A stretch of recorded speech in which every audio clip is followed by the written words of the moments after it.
Cours de spécialité ITIL 4, créer, fournir et soutenir. Cours de préparation à la certification. Que vous ayez suivi le cours ITIL 4 Foundation avec nous ou que vous soyez nouveau sur cette plateforme, nous vous souhaitons à tous une chaleureuse bienvenue à ce cours de spécialité créer, fournir et soutenir. Vous le savez sans doute de votre cours ITIL 4 Foundation, ITIL fournit des conseils clairs sur la façon de collaborer et de coordonner les efforts pour concevoir, construire, fournir et soutenir des produits et services. Eh bien, ce cours porte sur l'utilisation de la gestion des services selon ITIL, l'adaptation et l'adoption des meilleures pratiques et l'utilisation du cadre du système de valeur des services, dit-il, pour faciliter la co-création de valeur dans les organisations. Nous rappelons que le cours et l'examen ITIL 4 Foundation sont des prérequis pour ce cours. Vous devez donc vous assurer de posséder l'examen ITIL 4 Foundation. Ce cours vous est proposé par One Word Training. One Word Training est une entreprise internationale spécialisée dans les formations.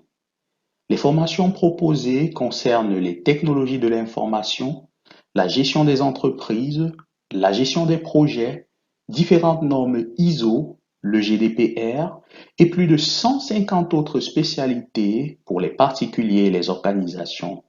Les formations sont dispensées de 5 manières que nous allons énumérer. Premièrement, en salle de classe, c'est-à-dire en présentiel. Deuxièmement, en ligne via la vidéoconférence en distanciel. Troisièmement, en ligne, mais à votre rythme cette fois-là, c'est-à-dire en e-learning. Et quatrièmement, en apprentissage mixte, c'est-à-dire vous avez du e-learning ainsi qu'un accompagnement personnalisé. Et cinquièmement, en formation sur votre site. One World Training est un organisme de formation agréé par les principaux organes d'accréditation professionnelle dans le monde. Et pour ce qui vous concerne, One World Training est bien sûr accrédité par PeopleCert pour le compte d'Axelos pour offrir cette formation ITIL 4 Foundation ainsi que bien d'autres que nous espérons vous aurez l'occasion de découvrir. À propos du formateur, mon nom, Pierre-Roger Kenfak, je suis d'origine camerounaise. Je suis ingénieur en conception des systèmes d'information informatisés, diplômé de l'Institut d'ingénierie informatique de Limoges, 3IL France. Je totalise plus de 10 années d'expérience dans la gouvernance des systèmes d'information, la gestion des services informatiques et les formations aux adultes. Au cours de ma carrière, j'ai été DSI, auditeur-chef de mission, enseignant d'université et consultant. Je possède plusieurs certifications de renommée mondiale, à l'instar de Lead Auditor pour les normes ISO 20000-1, en gestion des services informatiques bien sûr, ainsi que la norme ISO 27001 en gestion de la sécurité de l'information. Je suis également Lead Auditor pour la norme ISO 9001 en gestion de la qualité. Je suis aussi certifié PMP en gestion des projets et Scrum Master pour ne citer que quelques-unes des certifications. Pour ce qui est du référentiel ITIL, je possède actuellement toutes les certifications du référentiel dans sa dernière version, la 4. Je suis également agréé par Axelos via PeopleCert pour dispenser des formations dans 6 modules ITIL 4 sur les 7 existants. Je dispense des formations en français ainsi qu'en anglais. Avant de continuer, je tiens à faire une petite remarque. Cette présentation est le résultat de plus de 10 années passées à la formation et à la certification des cadres. L'énonciation du contenu tient compte de dizaines de retours de mes stagiaires. Cependant, certains trouveront peut-être que la vitesse de présentation des idées est trop lente ou trop rapide. Si c'est votre cas, je vous encourage à ajuster la vitesse de lecture de la vidéo au niveau du lecteur média en accélérant ou en ralentissant la lecture vidéo. La vitesse choisie pour ce cours est celle qui correspond à la plupart de nos stagiaires la plupart du temps.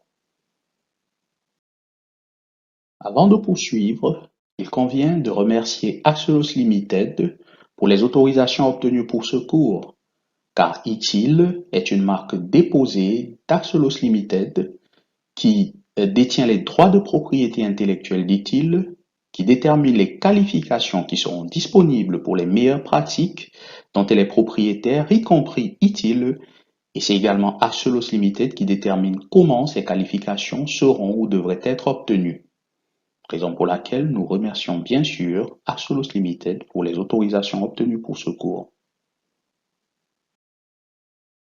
Comme vous pouvez le voir à l'écran, ce cours et l'examen associé font partie du groupe de qualification requis pour la désignation ITIL Managing Professional. Cette désignation est obtenue en passant les 4 examens associés, à savoir secours de spécialité, créer, fournir et soutenir, et les 2 autres spécialités, à savoir générer de la valeur pour les parties prenantes et informatique à haute vélocité.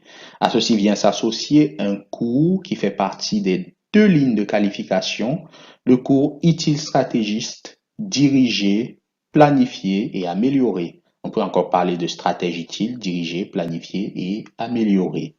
Votre formation ITIL 4 Foundation vous a certainement bien informé sur les différents modules de certification ITIL qui sont présentés ici à l'écran.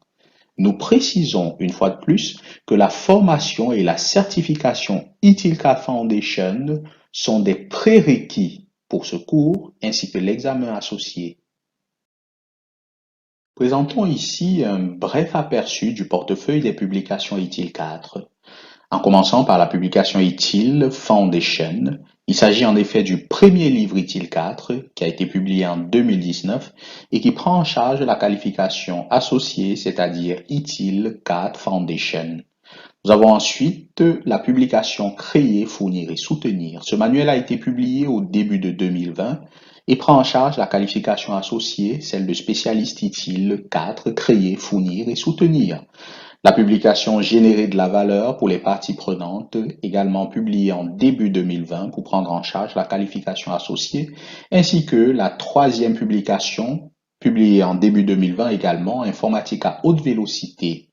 Nous avons eu également la publication Diriger, planifier et améliorer qui a été publiée aussi en 2020 mais un peu plus tard. Ce livre fait partie des 2 publications qui élèvent réellement ITIL au niveau de la stratégie. Il contribue aux qualifications ITIL Managing Professional et ITIL Strategic Leader à travers la qualification associée, stratégie ITIL, diriger, planifier et améliorer. Le 2e livre qui élève ITIL au niveau de la stratégie, c'est le livre Stratégie numérique et informatique, publié bien plus tard en 2020 et qui prend en charge la qualification ITIL Strategic Leader.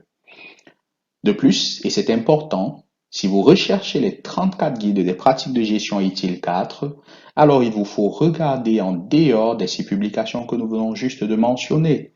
Ces guides de pratique ne sont pas publiés sous forme de livres physiques. Au lieu de cela, ils sont disponibles en ligne sous forme de PDF actualisables qui sont accessibles via un abonnement annuel à MyITIL via Axelos. Nous tenons à préciser que si vous possédez l'examen ITIL 4 Foundation, ce qui devrait être le cas sinon vous n'avez rien à faire ici, eh bien, possédant l'examen ITIL 4 Foundation, vous avez droit à 1 année gratuite d'abonnement à MyITIL via Axelos. Et vous pouvez donc ainsi télécharger à souhait les guides des 34 pratiques de gestion ITIL 4. Nous précisons que la qualification ITIL Managing Professional ainsi que la qualification Leader stratégique ITIL ne possède pas de livre dédié car étant automatiquement obtenu après validation de tous les examens correspondants. À présent, parlons un peu du syllabus ou des syllabus ITIL 4. Chaque certification du groupe de qualification ITIL Managing Professional possède un syllabus qui indique et se réfère à 2 choses. Premièrement, la publication spécifique pour son examen, comme dans notre cas, le livre ITIL 4, créer, fournir et soutenir. Et deuxièmement, les pratiques impliquées, comme par exemple la gestion des incidents. Chaque examen a un contenu basé sur des pratiques pertinentes. Chaque syllabus explique clairement quelles parties des pratiques seront incluses. Et chaque publication comprend du contenu non examinable pour lequel il n'est prévu aucune question à l'examen. Vous n'avez aucune panique à vous faire car ce cours, approuvé par Axelos via PeopleCert, respecte strictement le canevas prescrit par Axelos. Nous allons d'ailleurs pouvoir vous indiquer à chaque fois les parties du syllabus qui seront abordées à chaque étape de notre cours. Si vous avez suivi notre cours Utilcard Foundation, vous êtes familier à la notion de niveau de Bloom. Si ce n'est pas le cas, retenez que la notion de niveau de Bloom indique à quel niveau de difficulté le sujet sera évalué. L'examen spécialiste ITIL 4 se situe soit au niveau 2 de Bloom, il s'agit de démontrer une bonne compréhension des concepts, méthodes et principes, soit, et c'est le cas pour la plupart des questions, au niveau 3 de Bloom. Il s'agit ici de comprendre comment appliquer les concepts, méthodes et principes, ainsi que les informations des pratiques associées. Aucune question ne se situe à un niveau supérieur de Bloom. Abordons à présent le style de l'examen. Tous les examens ITIL intermédiaires, dont fait partie l'examen CDS, soit tous les examens spécialistes ITIL 4, suivent désormais le même format. Dans chaque cas, vous disposez de 90 minutes pour passer un examen de 40 questions à choix multiples. Les candidats qui passent l'examen dans une langue qui n'est pas leur langue maternelle ou de travail peuvent se voir accorder 25% de temps supplémentaire, soit 113 minutes au total. 113 minutes, c'est beaucoup de temps pour répondre à ces 40 questions et la plupart de nos candidats réussissent à répondre aux questions en 1 heure ou un peu plus maximum. Vous pouvez passer cet examen en anglais ou en français. Notez qu'aucun matériel d'examen n'est autorisé car il s'agit d'un examen à livre fermé. Les 40 questions sont en fait des questions de test objectives qui présentent 4 options parmi lesquelles une seule option est sélectionnée. La note de passage est de 28 points ou plus sur les 40 possibles, soit 70% ou plus. Les niveaux de réflexion sont des niveaux 2 et 3 de Bloom. Il y a 15 questions au niveau 2 de Bloom et 25 questions au niveau 3 de Bloom. Le format de l'examen, c'est en ligne ou sur papier. Il y a un prérequis ici. Le candidat doit avoir réussi l'examen ITIL4 Foundation. De plus, le candidat doit avoir suivi un cours de formation accrédité pour ce module. Nous sommes heureux de vous rassurer en vous disant que notre cours est accrédité pour le module CDS, ITIL spécialiste, créer, fournir et soutenir. La durée recommandée de cette formation est de 18 heures, incluant l'examen. L'examen peut se faire en ligne sur votre ordinateur sous la surveillance d'un examinateur ou en salle sur papier sous surveillance également. À l'examen, il n'y a aucune étude de cas. À qui donc s'adresse ce cours de spécialité ITIL 4, créer, fournir et soutenir? Si vous êtes en train de suivre ce cours, vous avez probablement déjà votre idée de la question. Mais si nous avons inclus sur cette diapositive autant de textes, c'est pour nous assurer une fois de plus que vous êtes au bon endroit. Vous savez qu'il existe plusieurs spécialités ITIL 4. Eh bien, le module CDS s'adresse aux professionnels de l'informatique et aux dirigeants qui gèrent l'exploitation de produits et services numériques et informatiques. Vous l'avez compris de votre cours Foundation, ITIL 4 adopte une approche holistique pour construire et modifier les services basés sur la technologie, de la demande à la valeur. Eh bien, à travers ce cours, nous espérons fournir un guide pratique pour ceux qui travaillent dans le vaste domaine des services basés sur la technologie. Ce cours, si vous êtes dans ce cas, vous fournira les compétences et les connaissances nécessaires pour adopter et adapter les pratiques utiles pour permettre des méthodes de travail alignées sur l'ensemble de la fonction informatique et la stratégie business plus large en même temps. Il s'agira notamment d'améliorer la façon dont les services sont développés et dont les utilisateurs sont pris en charge, de mettre en place une orientation stratégique forte et efficace et de briser ainsi les silos, d'utiliser les pratiques utiles pour mesurer efficacement les performances des services et améliorer l'efficacité des équipes, des flux de valeur et des flux de travail, d'apprendre comment planifier et gérer les ressources dans les flux de valeur efficaces, d'intégrer les nouvelles technologies tout au long de la chaîne de valeur, y compris la robotique, l'intelligence artificielle, l'apprentissage automatique et l'analyse avancée, et évoluer continuellement à mesure que de nouvelles innovations émergent, et d'utiliser les principes directeurs utiles pour établir une approche universelle du travail à travers de multiples méthodologies et cadres, y compris Agile, DevOps et l'approche du décalage à gauche ou Shift Left dont nous parlerons dans ce cours. Parlons à présent de vos objectifs d'apprentissage. Le mot-clé dans la description de l'objectif de ce cours, tel que présenté sur la diapositive, est le mot comprendre. Car à ce niveau intermédiaire, il ne suffit pas de se souvenir simplement des choses. On attend maintenant de vous que vous compreniez et sachiez comment utiliser et adapter les concepts qui seront abordés. D'où l'importance des 3 objectifs d'apprentissage évoqués ici.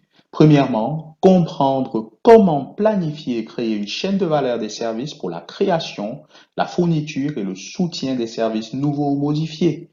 Deuxièmement, savoir comment les pratiques utiles pertinentes contribuent à la création, à la fourniture et au support à travers le système de valeur des services et les flux de valeur.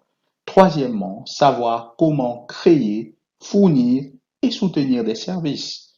Et bien sûr, vous préparer à l'examen spécialiste utile 4, créer, fournir et soutenir.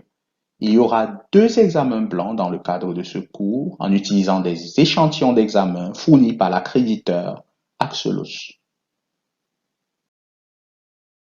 Et pour clôturer notre première section de ce cours, l'introduction, avant de vous présenter une vue d'ensemble du cours, nous vous remontrons cette image que vous connaissez bien, celle de la chaîne de valeur des services utiles. Vous devez vous souvenir de la chaîne de valeur des services de votre formation Utile 4 Foundation. Eh bien, étant donné que ce cours s'appelle Créer, fournir et soutenir, il ne faut pas s'étonner que nous travaillions en grande partie avec la boîte centrale contenant les étapes conception et transition, obtenir, construire et fournir et soutenir. Comme nous l'avons dit, avant de clôturer cette introduction générale du cours, parcourons ensemble les matières qui seront discutées lors de votre formation spécialiste utile 4, créer, fournir et soutenir. Voici donc présentée une vue d'ensemble de ce cours. La section 0, que nous sommes sur le point d'achever, en a été une introduction. La section 1 va nous aider à comprendre les concepts et les défis concernant un certain nombre d'éléments à travers le système de valeur des services. Ces éléments, au nombre de 7, sont la structure ou les structures organisationnelles, les équipes intégrées et collaboratives, les capacités d'équipe, les rôles et les compétences, culture d'équipe et différences, le fait de travailler dans un état d'esprit axé sur le client et à l'intérieur de l'organisation, la gestion de la satisfaction des employés et la valeur des communications positives. La section 2, quant à elle, nous aidera à savoir planifier et gérer les ressources dans le système de valeur des services. Nous y parlerons d'une notion importante, la notion de shift left ou décalage à gauche. Nous verrons également la collaboration et l'intégration des équipes, la planification des effectifs, les mesures et rapports basés sur les résultats ainsi que la culture de l'amélioration continue. La section 3, Information et technologie et le SVS, nous aidera à comprendre l'utilisation, la valeur de l'information et de la technologie à travers le système de valeur des services. Nous y parlerons d'outils de gestion des services intégrés, d'intégration et partage de données, de rapports et analytiques avancés, de collaboration et flux de travail. Nous y parlerons également de RPA ou Robotic Process Automation. Nous y parlerons d'intelligence artificielle et machine learning. Nous y parlerons d'intégration continue et de déploiement continu qui, comme vous le savez bien, de votre co-foundation sont des éléments essentiels de la fourniture de services. Nous y verrons également les différents modèles d'information. La section 4, quant à elle, nous aidera à savoir comment les pratiques utiles, un certain nombre de pratiques utiles, 6 au total, contribuent à un flux de valeur pour un nouveau service. La pratique de conception du service, développement et gestion des logiciels, gestion des déploiements, gestion des versions, validation et test du service, habilitation du changement. La section 5 nous aidera à savoir comment 6 pratiques utiles contribuent à un flux de valeur pour le support utilisateur. le centre de service, la gestion des incidents, la gestion des problèmes, la gestion des connaissances, la gestion des niveaux de service et la surveillance et la gestion des événements. La section 6 nous aidera à savoir comment coordonner, hiérarchiser et structurer le travail et les activités pour fournir. Il s'agit notamment de la gestion des files d'attente et des backlogs, la priorisation du travail, des considérations liées à l'achat ou à la construction, des options de sourcing, de l'intégration et de la gestion des services, ou SIAM, Service Integration and Management en anglais. Et finalement, nous reverrons tout ça sous forme de révision et d'une préparation générale à l'examen à travers la section 7 de notre cours. Cette présentation sommaire du cours marque la fin de cette section introductive. N'hésitez pas à soumettre vos questions à l'adresse qui vous est fournie ici.